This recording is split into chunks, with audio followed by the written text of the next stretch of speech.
DEI has invaded everything from Warhammer to video games, and now there's going to be a cross-section of both. You might remember the game Space Marine back in the day. It's like a third-person shooter, beat-em-up deal where you play some Ultramarines and you go and fight some orcs. Pretty awesome.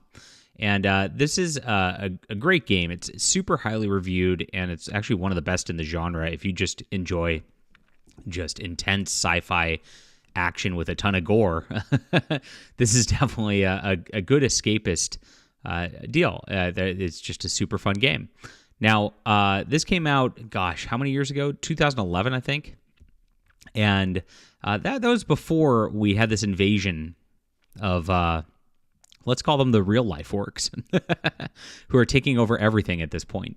And we've covered Warhammer 40K and kind of shown what's been going on there in the last couple of weeks with the female Adeptus Custodes and how that has been changed in the lore. They're just trying to erase everything. Even in the recent codex, they now just don't have genders mentioned anymore.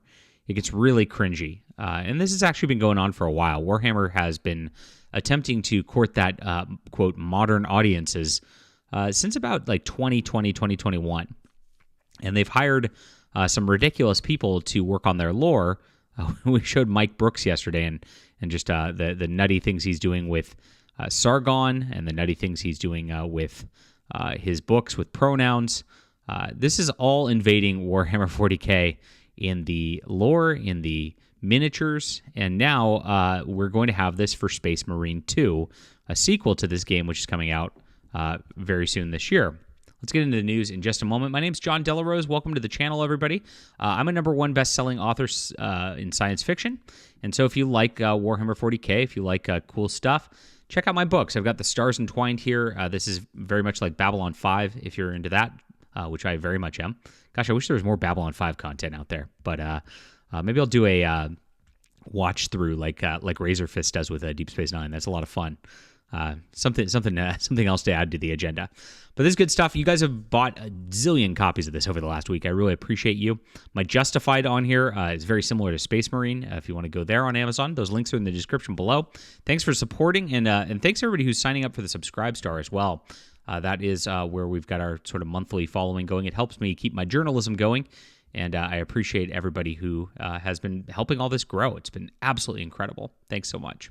So this is the news on the Space Marine 2 game, which, last update here from PC Games N. PC Games N. Oh, gosh, that's a letter. Anyway, and it's following up on the first game, World War Z swarm tech to deliver large-scale chaos with hundreds of enemies. This guy says it's looking good. Building up on the high-octane, over-the-shoulder action of the first, this co-op third-person fantasy game will see you facing down huge swarms of Tyranids with the insectoid Xenos arriving in vast swarms, courtesy of a developer of Saber Interactive's World War Z tech. As Space Marine 2 creative director Oliver Hollis-Leck tells us in an interview ahead of the game's release date, the likes of Alien, Starship Troopers are big influences on the game. Now, this guy continues on through this article to compare the game to Starship Troopers. I don't know if he's talking about the movie or if he's talking about the Heinlein book, but either way, I mean, that sounds like a lot of fun on the surface. And that's the thing. They're trying to get you on the surface of these things, and there's often a bait and switch that ends up going on with the final product.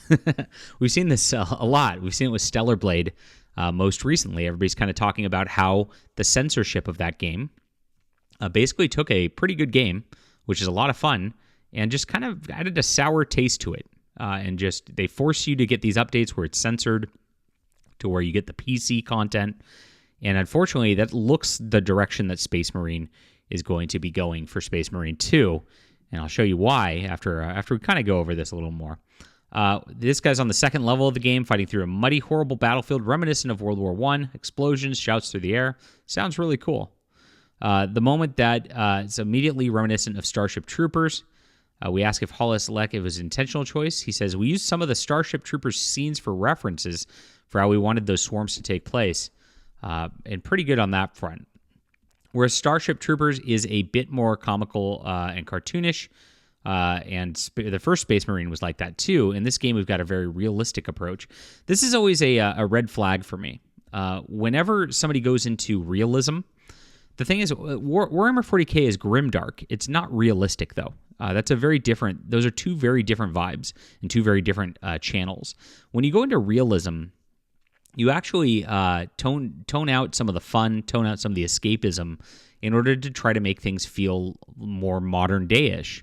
And that always is a precursor. He's not saying we're going for modern audiences, but that always tells me in storytelling that you've got a problem, because the best writers out there don't go for realism. They actually go for exceptionalism, which is something completely different.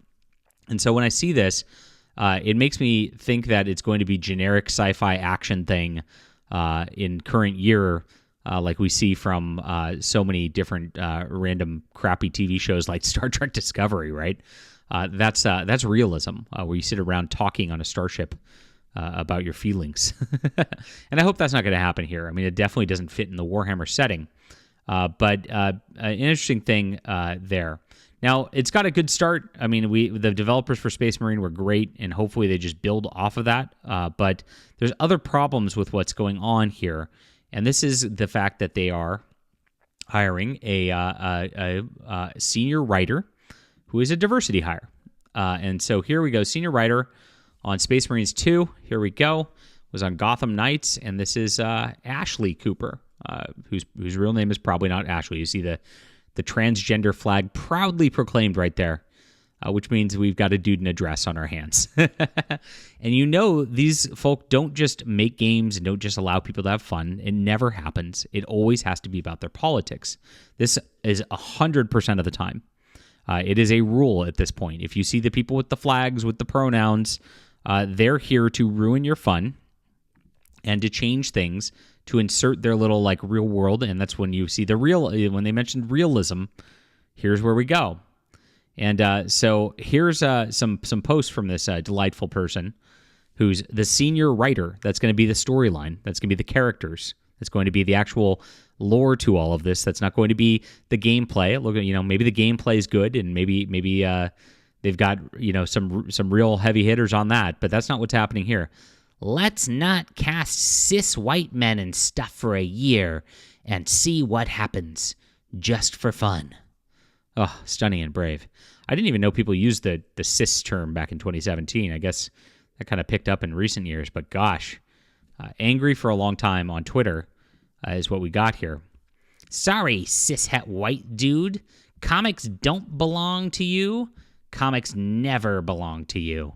And this is a real red flag right here, because the comics battle, where they've been trying to change comics and make everything gay and trans across the board, has just been a sickening one at that. And this is something that's objectively not true too. Comics were mostly a boys' medium and a white boys' medium. That's who was buying them for the majority of comics history. The reason you have Superman and Batman and Spider-Man today is because of white boys. So that's not true. Now it's changed, and the current mainstream comics do not appeal to the core readership, men, white men specifically, that it used to. And this person's now writing Space Marine for Warhammer on the video games. So you know what attitude's going to be taken here, because you know who you are as a Warhammer player for the most part. You're not all of you, of course, but for the most part, you're going to be white males, and you're not going to be welcome here. Next up is Warhammer never belonged to you. It didn't. These people hate you across the board, and these are the people that get hired for these positions like this for senior. It's crazy. They would never hire somebody like me who's written 18 science fiction novels. I've sold over 100,000 books just without a corporation behind me. They get these person for the diversity hire, and it shows. Here it is. I'm a senior writer across mobile, indie, AAA, currently knee-deep in Tyranid guts, working on Warhammer 40K Space Marine 2. Games are for everyone, and representation matters. So, what a game dev looks like. So, right there, representation matters, in conjunction with a Warhammer 40K Space Marines 2 tweet. So this person is thinking about this in the middle of creating this game and writing the storylines for this game. So you can expect something very, very cringe to come out of this. And I'm going to report on this. When this comes out, we're gonna go over this with a fine-tooth comb because this Space Marine game is sacred and really shouldn't be messed with by these DEI and ESG people. But it is. This is who's developing these games. This is who the senior writer is. This is who they're hiring. Another one. And gosh, really, really sad to watch Warhammer 40K go this direction across all platforms. It's only going to get worse, guys, and I'm sorry to report on that. All right, leave a comment down below. Hit that like and subscribe button. Make sure to check out my books on Amazon. Really appreciate you for being there, and we'll be back soon.